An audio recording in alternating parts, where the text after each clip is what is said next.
I'm Bill Heran, author of The Missing Piece. Today is May 19th, and the topic for today is the good life. The quote is: accept the present moment and find the perfection that is deeper than any form and untouched by time. That quote is by Eckhart Tolle.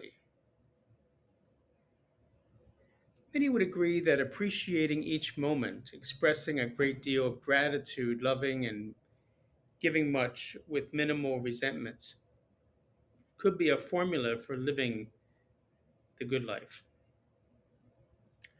This concept and the attainment of the same has its roots in the works of Aristotle, 384 to 322 BC, a philosopher and social thinker whose ideas still influence societies in this day and age. Aristotle argued that the good life, or eudaimonia, is differentiated from the more primitive aims of attaining bodily pleasures and wealth. He wrote that cruder desires are shared with animals and don't require rational thought or ratio.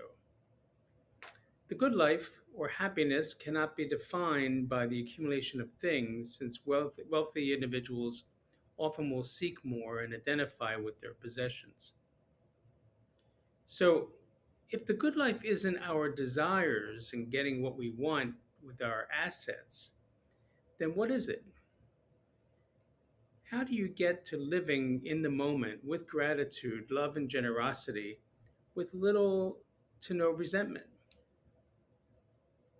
Aristotle wrote about learning and right behaving as being the basic prescription for the good life. The learning component comes from the general inquiry and curiosity about living, including the rules of science and the natural world. Right behavior stems from this his idea of virtues. Virtues or right rational behaviors occupy the middle ground between the extremes of excess and shortage playing out in each of us. For example, courage is seen as a virtue, which would be in the middle ground between cowardly and ruthless. Becoming skillful with intellectual inquiry and the virtues of character is what Aristotle and many wise thinkers, even to the current day, would agree are needed for a happy life.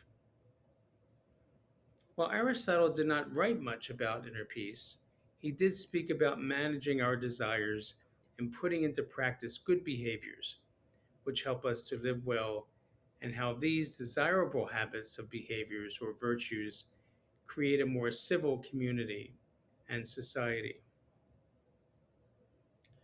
So spend some time today learning about what are more about your virtues. What kind of virtues do you possess? And which virtues do you feel you actually put into practice?